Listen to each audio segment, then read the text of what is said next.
The interesting thing about this draft is one of the most unique drafts of all time. Now you're probably hearing me say that and be like, "Wait, what are you talking about? How is this? This was projected as one of the weakest drafts of all time. This draft was projected as one of the worst drafts in recent memory. How is it one of the most unique?" When you're drafting a player, when as a team enters the draft, their job is to get better. Their job is to look at the pool of players, whether that's college, whether that's high school, whether that's overseas, and their main goal is to be better. Their main goal is to leave draft night or leave the draft as a whole as a better team.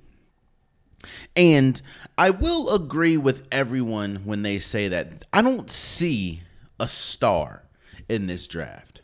Now, I will remind everyone that nobody thought Giannis was going to be a star when he was drafted. Nobody thought that Nikola Jokic was going to be a star when he was drafted. Nobody thought that, let's say, Kawhi Leonard would be who he became when he was drafted. So that's why I said that the draft is very interesting, and the draft is not a complete science.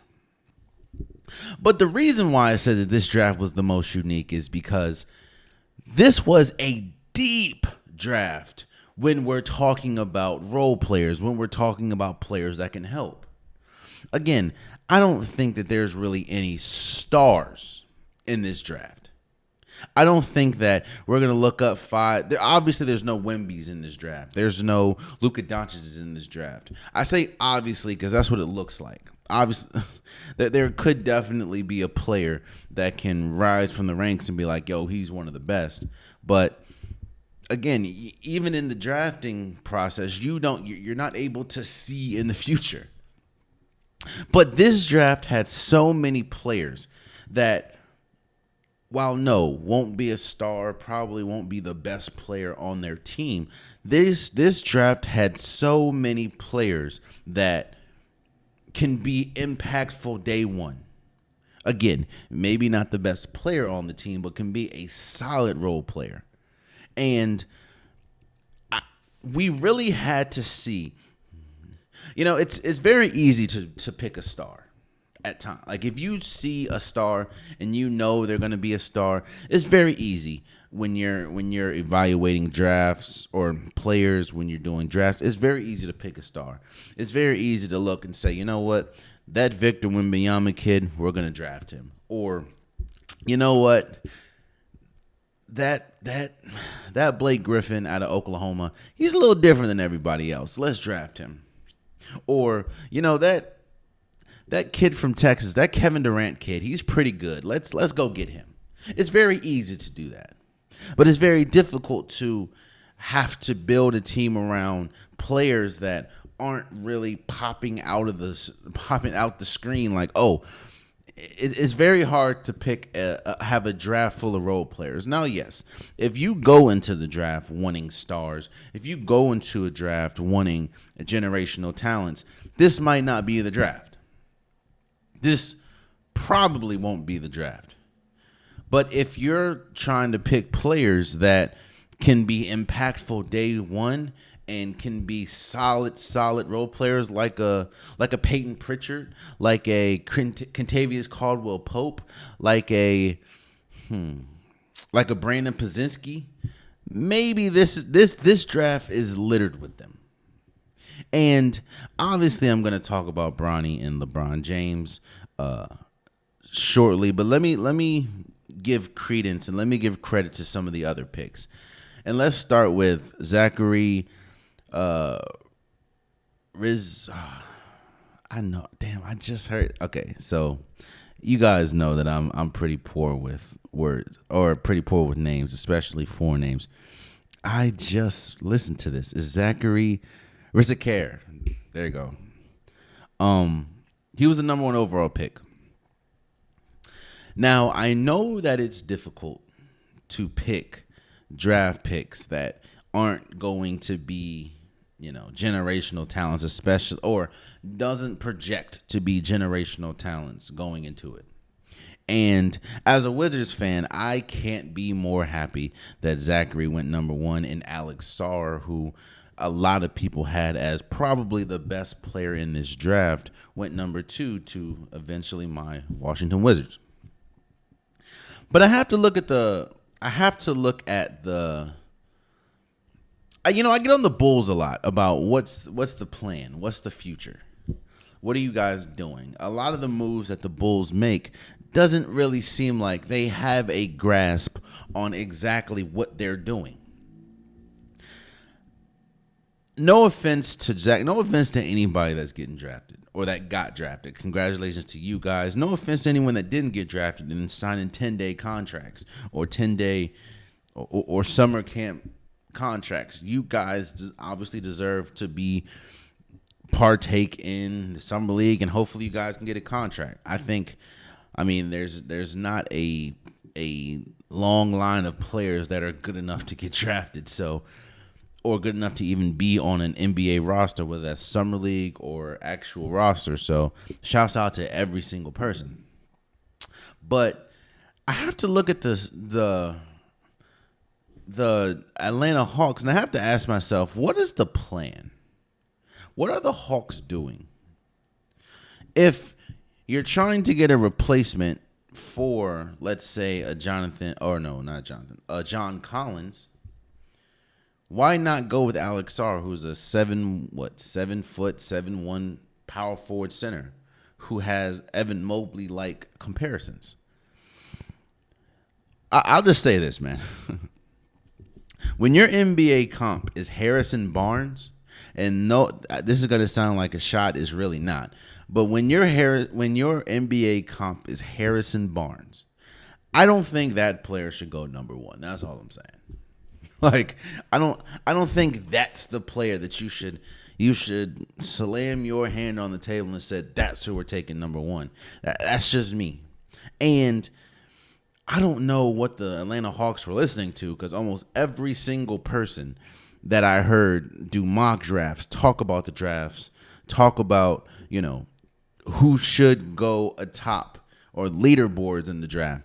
While Zach Rizikare, and if I said your name wrong, bro, I apologize, but he was always at number 1, but it wasn't because like he was the best player. It was because I guess they had a tip that he was going number 1. I don't know, man. I just think, especially in a draft like this, I can obviously be wrong. Again, nobody thought that Chris Middleton was going to be what he turned out to be.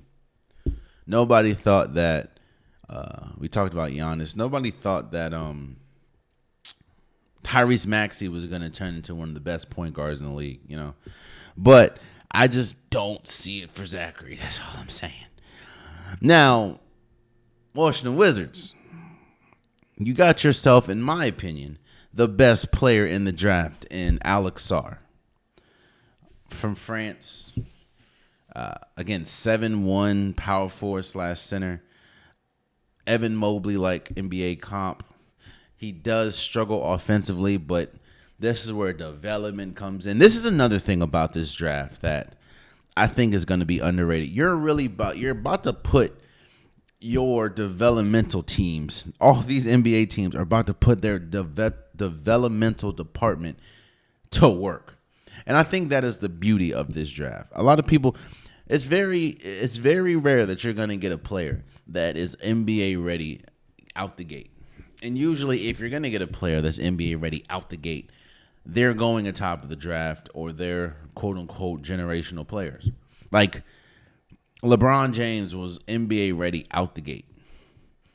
There's no surprise that he is widely considered one of the greatest, if not the greatest, basketball player of all time. That a lot of players in that 2003 draft were right out the gate. LeBron James, Dwayne Wade, Chris Bosh, Carmelo Anthony, all those players you can consider generational players.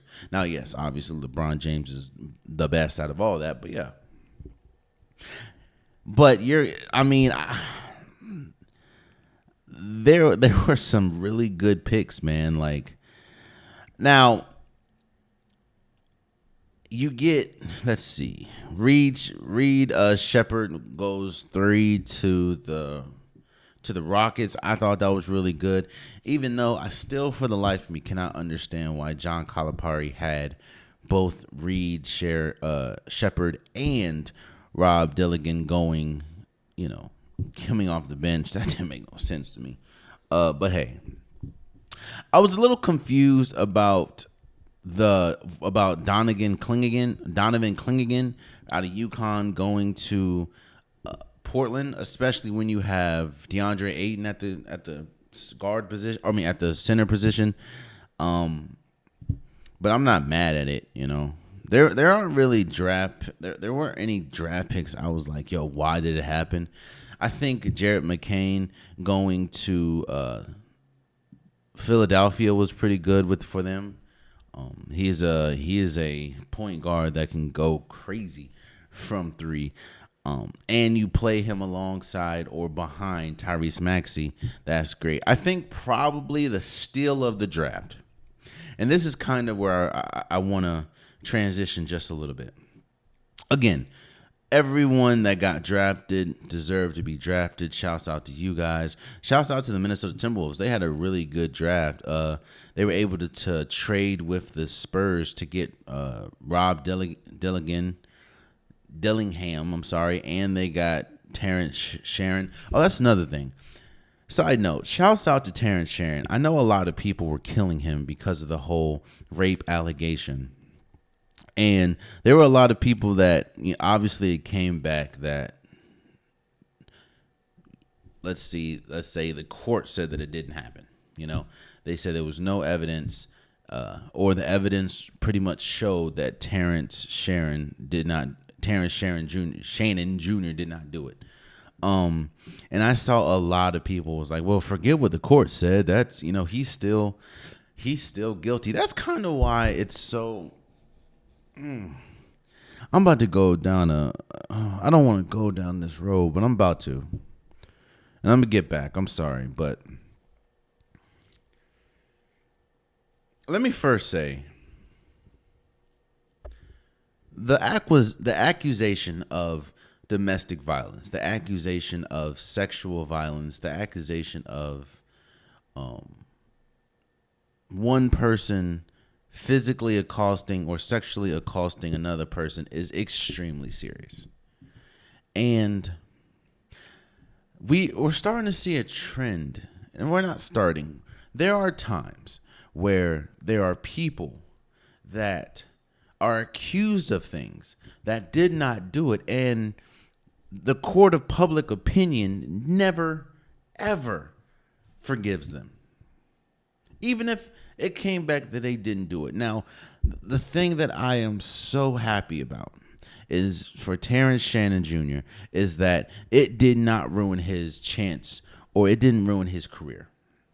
Because we've seen a bunch of players that has been accused of something that have come out, that it's come out that it never happened, but their life completely changed. Whether homie, I forgot his name, but homie from Baylor, the football player, who he was touted as a highly recruited player, and he was going to be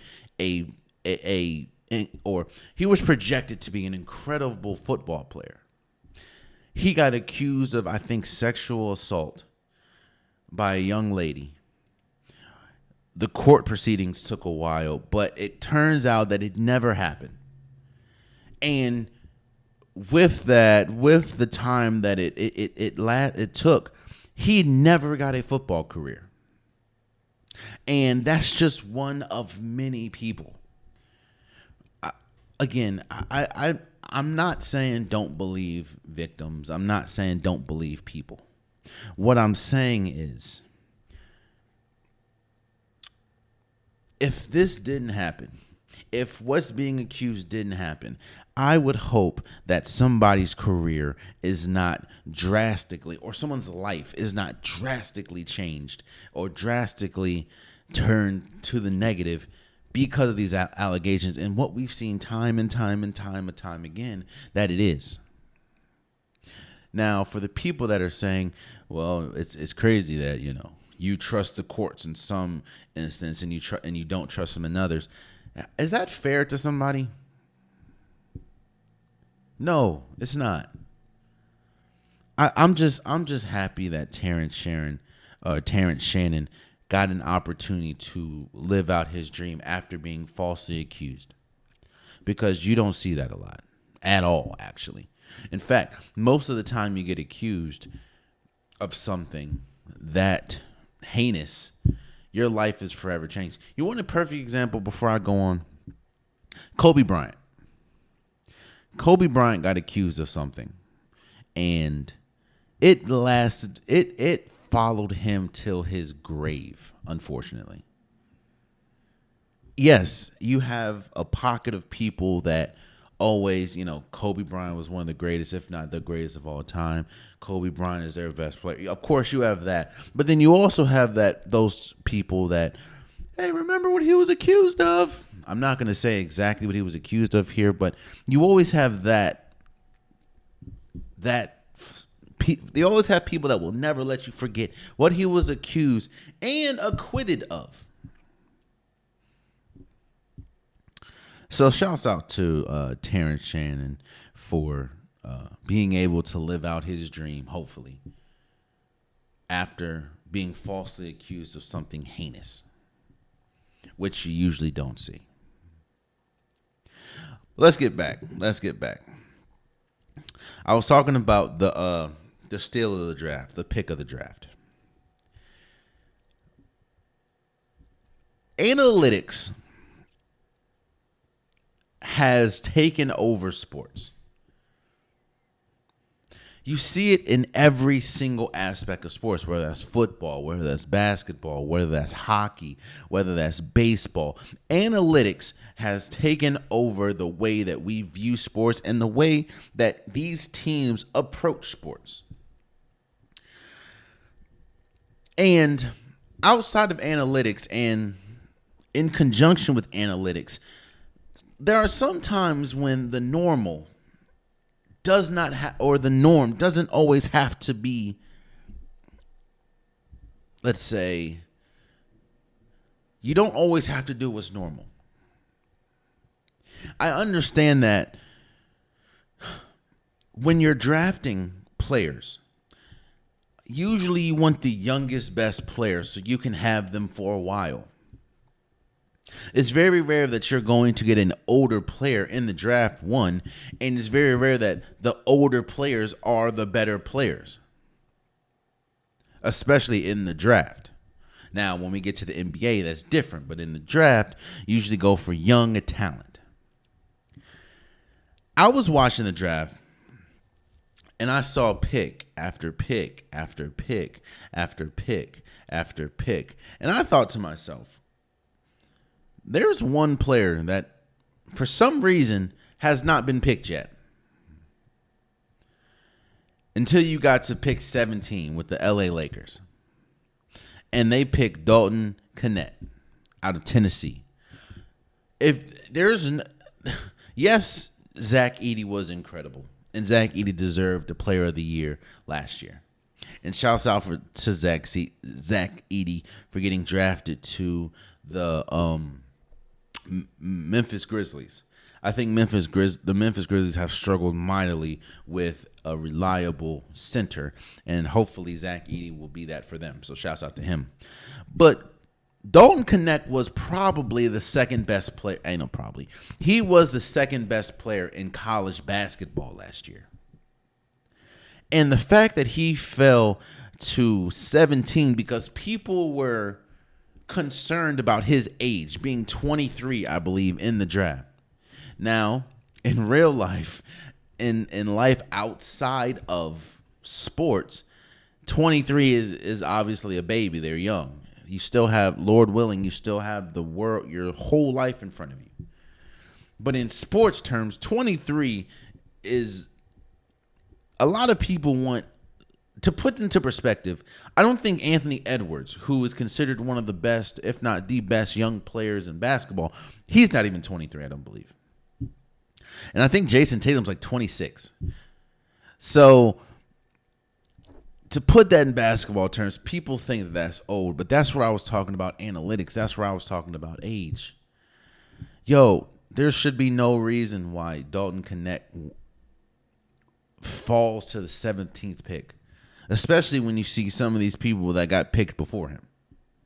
No offense to anybody, but there's a lot of people that is not even close to Dalton Knecht. And I will say shout out to the Lakers, because I think the Lakers, as we're really looking at it, is the perfect place for him. The Lakers need a infusion of scoring and talent, and they got both of that in Dalton Knecht. So I think that he can arguably be the steal of the draft. So shouts out to him, and shouts out to every single person, both rounds, man, that got drafted. Obviously, a lot of people are talking about Kyle Filipkowski out of Duke, who fell all the way to the second round. I'm not 100% sure why. I'm not going to talk about, the other things that a lot of people are talking about around him right now. But I do think that Utah got a pretty good player. Tyler Kolek out of Marquette goes to Portland, which I think was a really good pick. This is a deep Jamal Sheed out of Houston. He went to the Kings. This is a deep draft for players that can be role players, players that can make impact, not just be the star of a team. I think that a lot of these players, Cam Spencer out of UConn going to Detroit, and he was at the end of the draft. Kevin McClure Jr. going to falling to the 56th pick. I think there's a lot of great players. But again, shouts out to everyone that got drafted. Oh man, you stayed to the end of the video. I appreciate you. If you like what you saw, be sure to hit that subscribe button so you'll never miss any content from your boy. You can also go back and watch past episodes, past clips, and don't forget that the Unpopular Podcast, new episodes drop every Wednesday and Saturday. Appreciate you.